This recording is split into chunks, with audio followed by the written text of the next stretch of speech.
Okay, hello to all. स्वागत है आप सबका एक बार फिर एटर्नल क्लासेस के अंदर। क्या पढ़ रहे हैं बेटा अपन?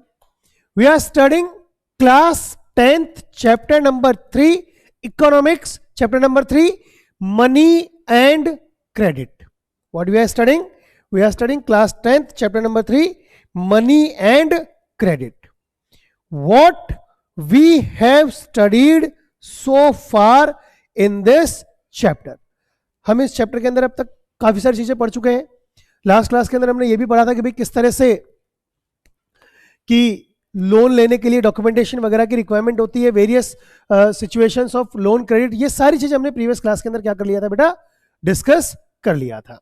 आगे बढ़ते हैं बेटा, फिर अपन अब कंटिन्यू करते हैं हमारी आज की क्लास को। चलिए, अगला टॉपिक क्या है बेटा हमारा? Formal sectors of credit in India. क्या है हमारा नेक्स्ट टॉपिक?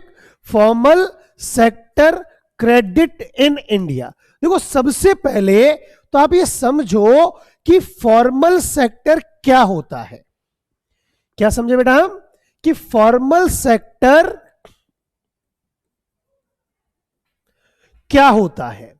अगर हम फॉर्मल सेक्टर को समझेंगे तो इसको समझने के लिए हमारे लिए जरूरी है कि हम साथ के साथ इनफॉर्मल सेक्टर को भी समझें। क्या समझे बेटा अपन? फॉर्मल सेक्टर को भी समझे ध्यान से, और साथ के साथ हम क्या समझें? हमें इनफॉर्मल सेक्टर को भी अच्छे से समझना चाहिए। बड़ा आसान है। देखो, आप यूं समझ लो कि फॉर्मल सेक्टर का मतलब हो गया बेटा गुड, और ये होता है बैड। फॉर्मल सेक्टर क्या होता है? गुड होता है। और इनफॉर्मल सेक्टर क्या होता है बेटा? It's a bad sector. Good sector का मतलब कि जहां पर लोन आसानी से मिले, कम रेट ऑफ इंटरेस्ट पे मिले, ज्यादा परेशानियों का सामना नहीं हो, एक्सप्लॉइटेशन नहीं हो। किसका? बोरोवर का। इनफॉर्मल सेक्टर कि जहां पर कोई टर्म्स एंड कंडीशंस नहीं है, जो लेंडर है उसकी मर्जी चलती है, और वो साथ ही साथ क्या कर देता है? एक्सप्लॉइट करना शुरू कर देता है। किसको? To the borrower. समझते हैं इसको अपन? ध्यान देना, क्या लिखा है? Formal sector. फॉर्मल सेक्टर का मतलब क्या है बेटा? कि लोन कहां से लिया गया है? बैंक्स से या कोऑपरेटिव सोसाइटी से जो लोन लिया जाता है वो फॉर्मल सेक्टर ऑफ क्रेडिट कहलाता है। क्या कहलाता है बेटा वो? That is known as formal sector of credit. साथ ही साथ the Reserve Bank of India supervises the functioning of formal sources of loan. जितने भी फॉर्मल सेक्टर्स है ना लोन देने वाले, उनके ऊपर कड़ी निगरानी रखता है कौन? Reserve Bank of India. कि कहीं ये कोई मिसलीडिंग काम तो नहीं कर रहे, कहीं ये जबरदस्ती एक्सप्लॉइटेशन तो नहीं कर रहे, कहीं ये अनावश्यक रूप से परेशान तो नहीं कर रहे। सब कुछ उसके अंदर उनके द्वारा कंसिडर किया जाता, देखा जाता है। वही इनफॉर्मल सेक्टर की बात करें बेटा अगर अपन, तो इनफॉर्मल सेक्टर में कौन आ गया? Money lenders, traders, employers, relatives, friends, ये सब कौन है? इनफॉर्मल सेक्टर है। कौन है ये सब? इनफॉर्मल सेक्टर में आने वाले लोग हैं। अच्छा, इनके लिए कोई आरबीआई कुछ नहीं कर सकता। अब आपके दोस्त या रिश्तेदार से पैसे ले आए और फिर आरबीआई के पास जाएगा कि भैया हमने हमारे रिश्तेदार से पैसे लिए थे, वो चीट कर रहा है, तो इसके लिए no one can be responsible. कोई क्या नहीं हो सकता बेटा? उसके लिए रिस्पॉन्सिबल नहीं हो सकता। ठीक है? There is no organisation which supervises the credit activities of lenders in the informal sector. आगे ध्यान दीजिए। अब देखो, इसको ना बाद में समझते हैं, पहले अपन थोड़ा सा इसको बुक में से रीड करते हैं आपके में से। देखो, ध्यान दीजिए आप। देखो,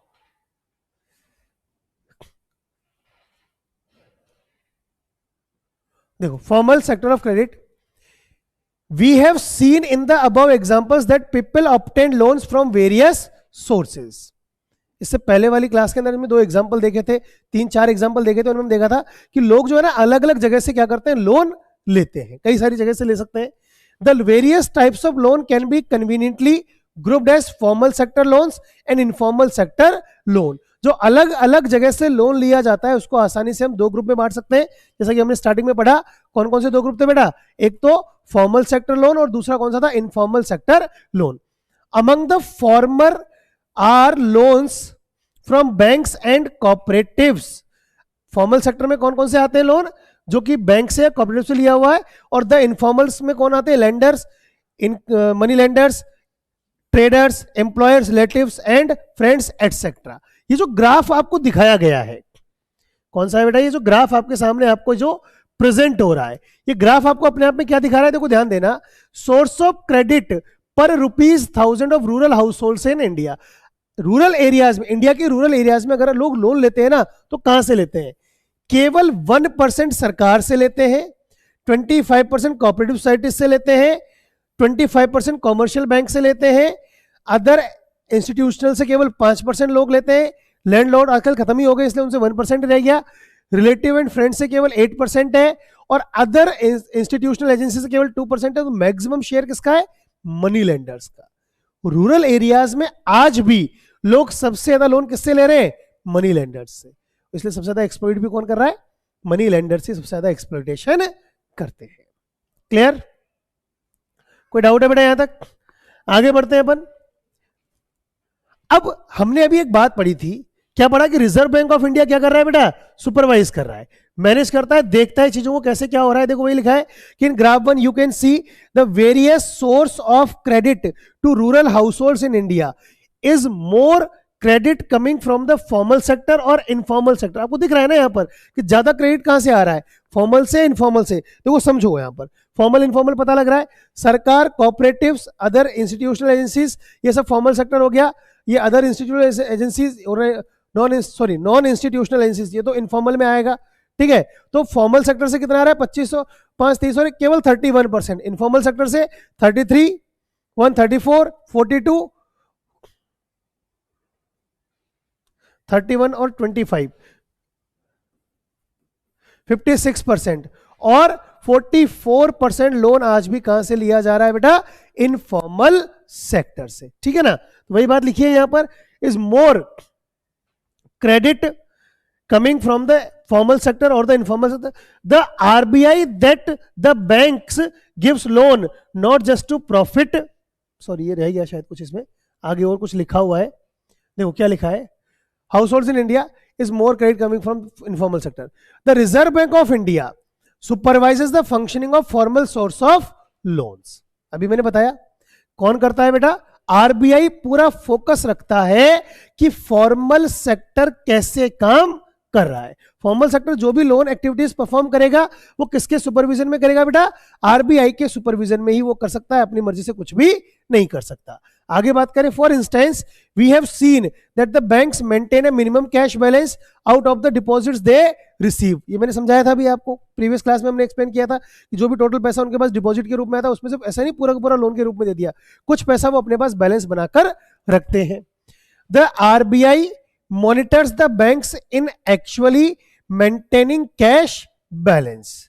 आरबीआई ये भी ध्यान रखता है भाई ये मिनिमम जो कैश बैलेंस है वो मेंटेन कर रहे हैं या नहीं कर रहे। Similarly the RBI sees that the banks gives loans not just profit making business and traders but also to small cultivators, small scale industries, to small borrowers etc. RBI ये भी ध्यान रखता है कि कहीं ऐसा ना हो बैंक लोन केवल कुछ जो सही सेक्शन है ना सोसाइटी को उन्हीं को दे रहे हो, जो गरीब सेक्शन है, जो वीकर सेक्शन है उसको भी लोन मिलना चाहिए। क्या वो कंडीशन पूरी हो रही है या नहीं, इस बात के ऊपर भी आरबीआई पूरा ध्यान रखता है।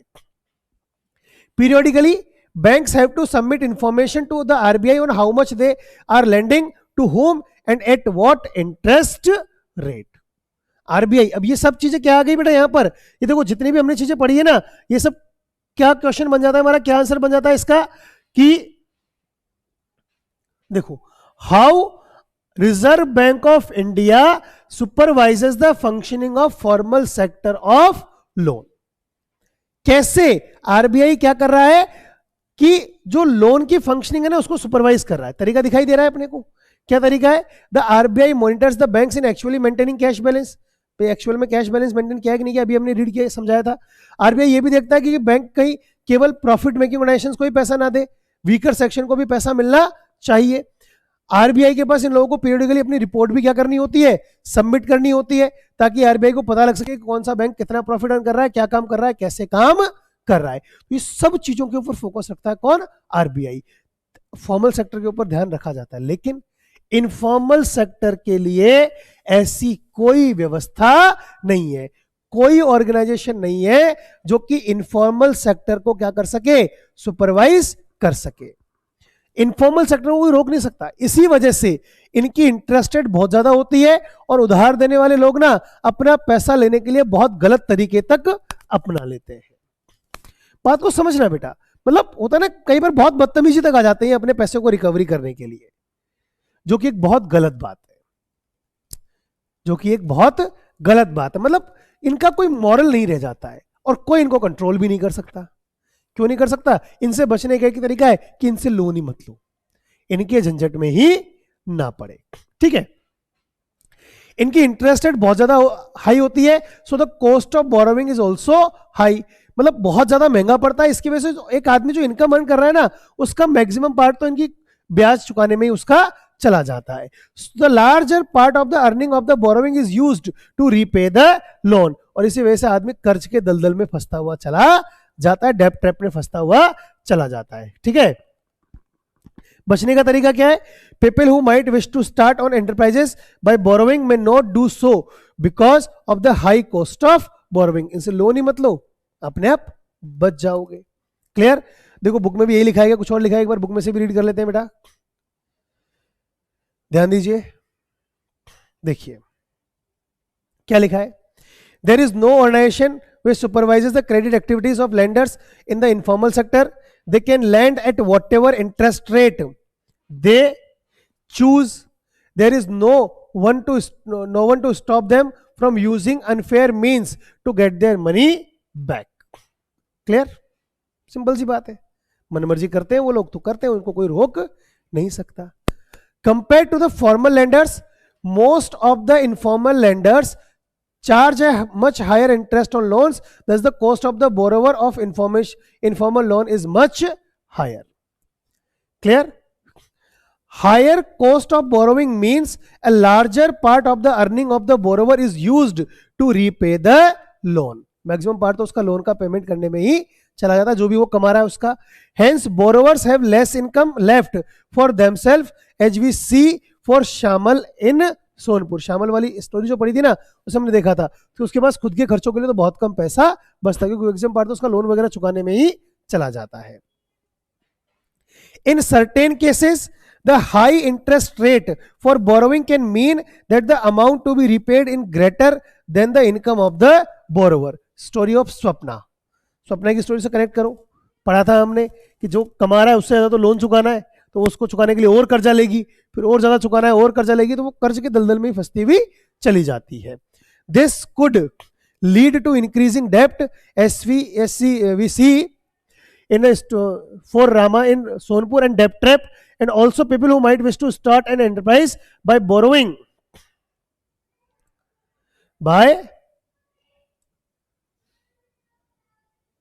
Borrowings may not do so because of the high cost of borrowings. ठीक है, आगे बात करते हैं बेटा अपन, और क्या लिखा है ध्यान देना, समझो। हाँ देखो, अब क्या करें फिर, what can be done to improve the situation in informal sector. Informal sector शोषण ना कर पाए, इसके लिए क्या किया जा सकता है? कोई तो तरीका होगा, कोई तो समाधान होगा भैया, जिससे हम इनफॉर्मल सेक्टर को रोक सकते हैं कि वो लोगों को एक्सप्लॉइट ना करे। बड़ा आसान सा तरीका है। क्या तरीका है आसान सा? कि banks and cooperative societies need to lend more. भाई बैंक फिर पैसा दे। भाई क्यों जा रहे हैं ये लोग इनफॉर्मल सेक्टर में? बैंक में गए और बहुत सारे डॉक्यूमेंट मांग लिए, नहीं है। कोऑपरेटिव्स में गए, कंट्रीब्यूट नहीं कर पा रहे, पैसा नहीं मिल रहा है, या कई बार कोऑपरेटिव्स खुद के पास पैसा नहीं होता है, नहीं दे पा रहे, तो इनके पास ऑप्शन नहीं बचता है कुछ और। इनकी मजबूरी होती है कि ये इनफॉर्मल सेक्टर में जाएं। किसी को शौक नहीं आता है ना कि जाकर जानबूझकर अपन जाएं और उनसे जबरदस्ती भैया हाँ भाई हमारा एक्सप्लॉइटेशन करो। ऐसा कौन चाहता है? कोई भी ऐसा नहीं चाहता है। Cheap and affordable credits is crucial for the country's development. अगर हम कंट्री का डेवलपमेंट चाहते हैं तो सस्ती दरों पर और आसान तरीके से लोगों को लोन फैसिलिटीज प्रोवाइड करवानी पड़ेगी, तभी इनफॉर्मल सेक्टर से बच पाएंगे। देखते हैं, जैसे आपको हम बात करें, देखो formal and informal sector, who gets what, ये जो ग्राफ है ना आपको ये समझा रहा है। देखो पर्पल जो ग्राफ है ना ये फॉर्मल सेक्टर के लिए है, और ब्लू ग्राफ है ये किसके लिए बेटा, इनफॉर्मल सेक्टर के। अगर हम गरीब लोगों की बात करें, पुअर हाउस होल्ड्स, तो इसमें 85% लोगों को इनफॉर्मल सेक्टर से लोन मिलता है, केवल 15% लोग हैं जिनको कि फॉर्मल सेक्टर से लोन मिल पाता है। House holds with few assets, थोड़े बहुत पैसे वाले लोग, देखो यहां बहुत ज्यादा गरीब है, थोड़ी सी अमीरी बढ़ गई, इनको 47% फॉर्मल से, 53 इनफॉर्मल से, थोड़ा बहुत पैसा है। तो थोड़ा सा वेल ऑफ हाउस होल्ड से मतलब थोड़ा और पैसा है, तो इनको 72% फॉर्मल से और 28% इनफॉर्मल से। रिच पर्सन को 90% फॉर्मल से, 10% इनफॉर्मल से। कुल मिलाकर जितनी ज्यादा आपके पास पैसा है, जितना ज्यादा आपके पास वेल्थ है, आपको उतना ही ज्यादा फॉर्मल सेक्टर से लोन मिल जाएगा। तो ये जो ग्राफ है ये अपने आप में एक कंक्लूजन देता है कि फॉर्मल सेक्टर से लोन लेना उनके लिए आसान है जिनके पास खुद के पास बहुत सारे पैसे हो। समझ रहे हो, जिनके पास खुद के पास बहुत सारे पैसे, केवल वही लोग क्या कर पा रहे हैं, फॉर्मल सेक्टर से लोन ले पा रहे। क्या फायदा उसका, ठीक है। क्या लिखा है यहां पर, आगे ध्यान दीजिए, ये रीड कर लिया हमने। For these reasons, banks and cooperative societies need to lend more. This would lead to higher incomes and many people. This would lead to higher incomes and many people could then borrow cheaply for a variety of needs. कम दरों पर उनको आसानी से loan available हो जाएगा। They could grow crops, do business, set up small scale industries, etc.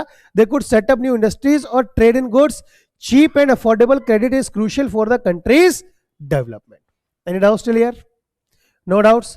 Continue करें बेटा आगे, बड़ी सिंपल सी बातें लिखी हुई है यहाँ पर, आगे बढ़ते हैं। हु गेट्स व्हाट, ये भी मैंने बता दिया था कि वो ग्राफ समझा दिया था ना पूरा, वही लिखा है। Majority of poor household gets loan from informal sector, majority of rich household get loan from formal sector. Poors को कहां से मिलेगा, इनफॉर्मल से, रिच को कहां से मिलेगा, फॉर्मल से। The formal sector still meets only about half of the total credit needs of the rural people. Formal sector केवल अपनी जो नीड है ना लोगों की, उसकी आधी नीड को ही पूरा कर पाता है, गरीब लोगों की। The remaining credit needs are meet from informal sources, इसलिए उनको इनफॉर्मल सोर्स से अपनी बची हुई नीड को पूरा करना होता है। किसको, रूरल हाउस होल्ड्स को। So most loans from informal lenders carry a very high interest rate and do little to increase the income of the borrowers. Income बढ़ती नहीं है क्योंकि बहुत ज्यादा इंटरेस्ट चार्ज किया जाता है। तो अब इसका समाधान क्या है, समस्या तो आ गई हमारे सामने, समाधान सिंपल सा समाधान है। क्या समाधान है, solution. Thus it is necessary, क्या नेसेसरी है, that banks and cooperatives increase their lending particularly in the rural areas. Bank दे और लोन, कौन दे, बैंक और कोऑपरेटिव ज्यादा ज्यादा लोन देना शुरू करें, स्पेशली कहां पर, रूरल एरियाज में। So that the dependence on informal sources of credit reduce, ताकि लोग इनफॉर्मल सोर्स की, इनफॉर्मल सेक्टर के ऊपर डिपेंड ना रहे। सेकंड क्या है कि while formal sector loans need to expand, it is also necessary that everyone receives these loans. केवल अमीरों को नहीं मिले, अमीरों को लोन देने का फायदा क्या है, उनके पास ऑलरेडी पैसा है, गरीबों को भी वो लोन मिल सके। ठीक है, आगे बढ़ते बेटा अपन, और क्या लिखा है ध्यान देना। So formal and informal credit, who gets what, ये अभी अभी हमने पढ़ा था, ठीक है ना, ये पूरा मैंने आपको एक्सप्लेन कर दिया है, बुक में से आप रीड कर लेना, इसमें कोई नई चीज यहां पर कुछ भी नहीं लिखी है। आगे देखते हैं अपन, अगला टॉपिक आ जाता है बेटा आपका सेल्फ हेल्प ग्रुप्स। क्या होते हैं सेल्फ हेल्प ग्रुप्स, ये मैंने आपको प्रीवियस क्लास में एक्सप्लेन कर दिया था, पिछला वीडियो देख सकते हैं, वहां पर आपको सेल्फ हेल्प ग्रुप्स के बारे में समझ में आ जाएगा। तो सेल्फ हेल्प ग्रुप्स क्या होते हैं बेटा, जो खुद की हेल्प करने के लिए कुछ कमिटीज बनाते हैं, एक ग्रुप बना लेते हैं, जहां पर उनके पास जो रिसोर्सेज है उनको थोड़ा थोड़ा वो पूल करते हैं, इकट्ठा करते हैं, और उन रिसोर्सेज को यूज करके फिर आपस में एक दूसरे की हेल्प करने के काम में लेते हैं। Poor house holds depend on informal source of credit, ऐसे लोग जो कि किसके ऊपर डिपेंड है, इनफॉर्मल सोर्स ऑफ क्रेडिट के ऊपर जो डिपेंड होते हैं, वो लोग क्या करते हैं, अच्छा रूरल एरियाज में बैंक लोन देती नहीं है, तो कहां से लाएं? इनफॉर्मल से लेना नहीं चाहते, फॉर्मल सेक्टर से लोन मिल नहीं रहा है, तो ये लोग डिसाइड करते हैं आपस में ही क्या करेंगे, एक दूसरे की हेल्प करेंगे, इस तरह से हम कॉपरेटिव्स बनाएंगे। Banks are not present everywhere in rural India, सब जगह बैंक्स प्रेजेंट नहीं है। Getting a loan from a bank is much more difficult than taking a loan from informal sources. समस्या है ये बहुत बड़ी, बैंक से लोन लेना बड़ा मुश्किल है। बैंक से लोन लेना क्या नहीं है, आसान नहीं है। इनफॉर्मल सेक्टर में गए, मतलब भैया पैसे देना, वो दे देगा। वहां से लोन लेना बड़ा आसान होता है, कोई डॉक्यूमेंटेशन नहीं, कोई कुछ नहीं, कुछ कंडीशन से, बस इंटरेस्ट रेट हाई है तो हाई है। लेकिन बैंक में जाओ, 6 चक्कर लगाओ, इतना आदमी के पास डॉक्यूमेंटेशन नहीं है, कुछ नहीं है, तो उसकी मजबूरी हो जाता है कहाँ जाना, बैंक्स के इनफॉर्मल सेक्टर में जाना। Absence of collateral is one of the major reason, उसके पास गिरवी रखने के लिए कुछ नहीं है, तो बैंक उसको वैसे भी लोन नहीं देगा। Which prevents the poor for getting bank loans, जो गरीब आदमी को लोन लेने नहीं देता। प्रॉब्लम ऑर्गेनाइजिंग, इस समस्या थी, समस्या का समाधान क्या निकला कि organising people into self help groups. इसी समस्या के समाधान में लोगों ने अपने आप को सेल्फ हेल्प ग्रुप्स के अंदर क्या किया, ऑर्गेनाइज करना शुरू कर दिया। क्लियर है बेटा यहां तक? कोई डाउट है किसी को? कंफर्म? चलिए आगे बात करते हैं, ध्यान देना क्या लिखा है। और what is the self help groups? Self help groups होते क्या है, क्या पढ़ रहे हैं बेटा अपन? What is the self help groups, क्या होते हैं सेल्फ हेल्प ग्रुप्स, उनके बारे में बात करते हैं। People have tried to organise rural people in particular, womens को ज्यादा है इसमें, into small help groups SHGs। ये लोग अपनी सेविंग्स को एक साथ लेकर आते हैं। Members can take small loans, यहां से मेंबर्स क्या ले सकते हैं बेटा, लोन ले सकते हैं from the group itself to meet their needs. अपने ग्रुप में जिस ग्रुप से जुड़े हुए हैं वहां से उनको इजीली लोन मिल जाता है अपनी छोटी मोटी आवश्यकताओं को पूरा करने के लिए। अच्छा, ऐसा नहीं ग्रुप इनको फ्री में लोन देगा, इनसे भी इंटरेस्ट लेगा, लेकिन वो इंटरेस्ट की रेट बहुत कम होती है। डॉक्यूमेंटेशन की रिक्वायरमेंट खत्म, सब लोग दूसरे को जानते हैं, इंटरेस्ट रेट कम है, तो इससे अच्छा फिर और क्या होगा। The group charge interest on these loans, but this is still less than what the money lender charges. After a year or two, अब जब इन सेल्फ हेल्प ग्रुप्स को 1 या 2 साल हो जाते हैं ना, तो इनके पास बहुत सारा पैसा इकट्ठा हो जाता है, तो उस पैसे को एज अ कोलेट्रल FD करवा के ये बैंक से एक बहुत बड़ा लोन भी ले लेते हैं। उस बड़े लोन से फिर आपस में अपने जो ग्रुप के लोग हैं ना उनकी नीड को पूरा कर देते हैं। After a year or two, if the group is regular in savings, it becomes eligible for availing loan from the bank. For instance, small loans are provided to the members for releasing mortgages, land, for meeting, मतलब जो उनकी जमीन कहीं गिरवी रखी है ना उसको छुड़ाने के लिए इनको लोन मिल जाता है। For meeting working capital needs, जैसे सीड्स खरीदना, फर्टिलाइजर खरीदना, रॉ मटेरियल खरीदना, बैम्बू और जो भी उनकी एग्रीकल्चर रिक्वायरमेंट है उसके लिए, हाउसिंग मटेरियल के लिए, acquiring asset like seeing machine, handloom, cattle, मतलब इनकी जो भी रूरल एरियाज के लोग उनकी नीड है ना उसके लिए इनको इजीली लोन अवेलेबल हो जाता है। Decision regarding the saving and loan activities are taken by the group members. आप किसको कितना लोन दे सकते हैं, कितना नहीं दे सकते, इसके बारे में डिसीजन कौन लेता है? ग्रुप के मेंबर्स ही लेते हैं आपस में। Not only does it help women to become financially self-reliant, the regular meetings of the group provided a platform to discuss and act on a variety of social issues such as health, nutrition, domestic violence, etc. मतलब जब लोग मिलते हैं ना, बाहर निकलते हैं, discuss करते हैं, तो देखो फाइनेंशियल नीड तो पूरी हो रही है, लेकिन सोशल नीड्स भी यहाँ पर ऑटोमेटिकली क्या हो रही है, अपलिफ्ट हो रही है। मिलते हैं, देखते हैं, समझते हैं, आपस में डिस्कस करते हैं, कोई तरह की समस्याएं होती है विमेंस की रूरल एरियाज में, उसके बाद डिस्कशन होता है, जानकारी मिलती है, तो उनसे अपने आप को बचाने का भी ये सॉल्यूशन इनको मिलना शुरू हो जाता है। क्लियर? आगे बढ़े, ध्यान दीजिए, ये वही चीज दिया हुआ है आपको, नया नहीं है कुछ भी, ये मैंने आपको पूरा एक्सप्लेन कर दिया है। ठीक है, अगला लास्ट टॉपिक क्या है बेटा आपका? ग्रामीण बैंक ऑफ बांग्लादेश। ये ना एक लास्ट टॉपिक है इस चैप्टर का। इसी तरह का एग्जाम्पल आपको देखने को मिला सेल्फ हेल्प ग्रुप्स का ही। ग्रामीण बैंक ऑफ बांग्लादेश की स्थापना हुई। इसकी स्थापना किसने की? इन व्यक्ति ने जिनका नाम है प्रोफेसर मोहम्मद यूनुस। ठीक है, इन्होंने क्या किया, 1970s का टाइम था, उस समय बांग्लादेश के छोटे छोटे इलाकों के अंदर ना ये काम करना शुरू किया। विमेंस को जोड़ना शुरू किया और आज वो एक इतनी बड़ी ऑर्गेनाइजेशन बन गई है कि आज उसके अंदर 81,600 2018 तक है ना 9 मिलियन से ज्यादा 81,600 विलेजेस में ये बैंक फैल गया है बांग्लादेश के। 9 मिलियन 90 लाख से ज्यादा विमेंस इसके साथ जुड़ी हुई है। अब उसको कितना बड़ा एक ऑर्गेनाइजेशन बन गया है, छोटा सा स्मॉल सेल्फ हेल्प ग्रुप कितनी बड़ी ऑर्गेनाइजेशन बन गया है यहाँ पर। Grameen Bank of Bangladesh is one of the biggest success story in reaching the poor to meet their credit needs at reasonable rates. Started in 1970s। कब स्टार्ट हुआ बेटा? 1970s में एज ए स्मॉल प्रोजेक्ट, छोटा सा प्रोजेक्ट था ग्रामीण bank का। और 2018 में क्या है यहाँ पर? Over 9 million members in about 81,600 villages spread across Bangladesh. Almost all of the borrowers are women and belong to the poorest section of the society। सबसे अच्छी बात इसमें जितने भी women से जुड़ी हुई हैं वो सब क्या है?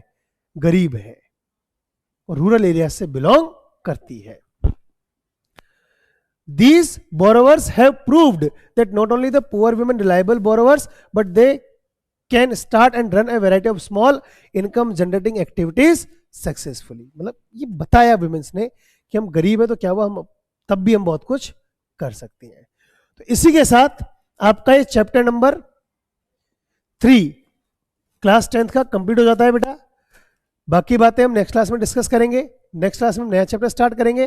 लेकिन जैसा कि आप सबको पता है कि हर चैप्टर के बाद हम कुछ एमसीक्यूज डिस्कस करते हैं, तो चलिए आइए इस चैप्टर के भी हम कुछ एमसीक्यूज को डिस्कस करते हैं बेटा। ध्यान दीजिए क्या दिया हुआ है। एमसीक्यू नंबर 1 बताइए। इन SHG self help group important decisions in regard to loan and saving are taken by members। क्या होगा बेटा इसका answer? members। next question, is authorized to issue currency in India। who is authorized to issue currency in India? Yamisha? Reserve Bank of India। very good। next question, people deposit money in the banks because उनको interest मिलता है, money secure है, money country के development के काम आएगी, money की value बढ़ती है। क्या होगा इसका आंसर? हाँ भाई, और कुछ? Anyone else? Sir option C. C, A B C. Yes, A B और सी सही है बेटा। Next question, formal sources of loan include loan from bank, money lenders, cooperative societies या traders? Banks and cooperative societies, दोनों ही आएगा इसका answer. ठीक है। Next question, example of bartered exchange is purchasing wheat with money, purchasing fruits with money, purchasing milk with money और purchasing sugar with wheat. Purchasing sugar with wheat. Very good. Next question, which of the following institutions is the Central Bank of India? Sir option D. Option number D, Reserve Bank of India is the Central Bank of India। next and the last question, in India who directly controls the monetary policy?